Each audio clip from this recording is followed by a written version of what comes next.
Hampton, Georgia. Defending series champion Martin Truex Jr.'s No.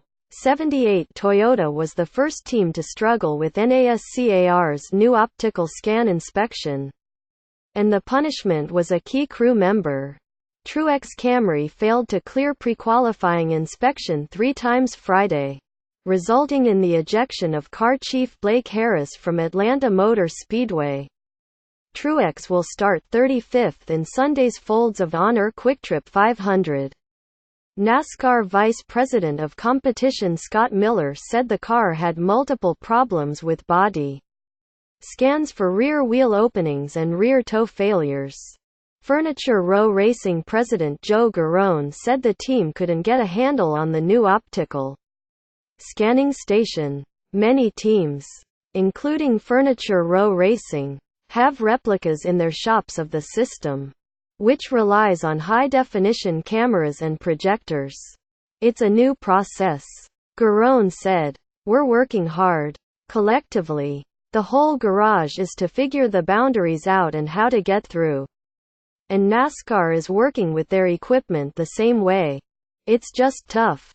It's tough. One time you go through. The next time you don't.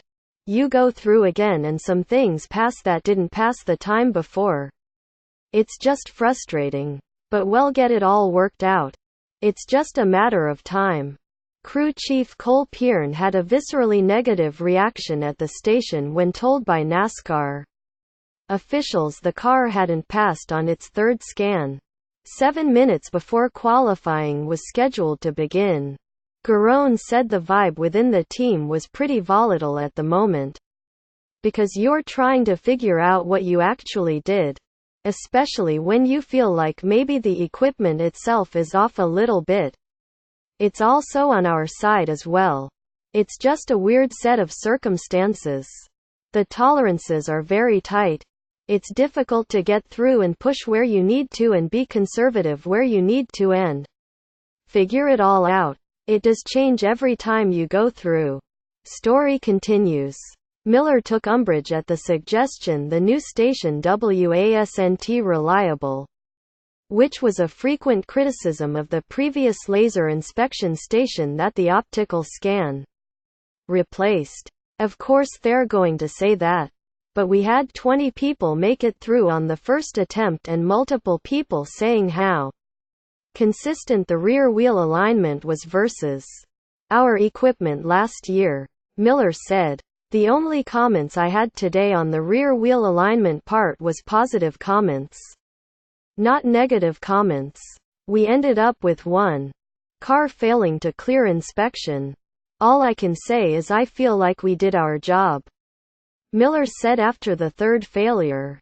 It's NASCAR's discretion to suspend a team member and the car chief was chosen because we've tapped. The car chief is an important individual. Miller said if Truex had failed a 4th time, the team would have faced a 10-point deduction under a new penalty structure this season that is focused on race weekend punishments.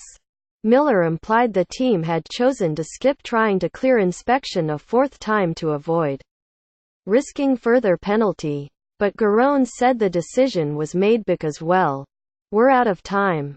That wasn't a decision other than a timing decision. He said, you know what happens when you rush.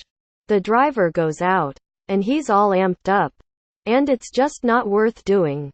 Truex, who will start 35th Sunday, also will serve a 30-minute practice hold Saturday.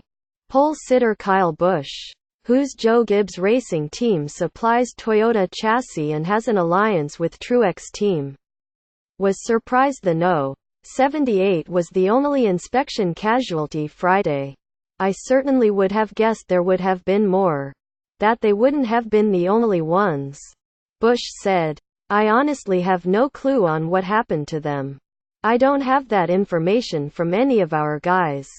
So we'll have to figure out what they missed out on being able to get through the OS.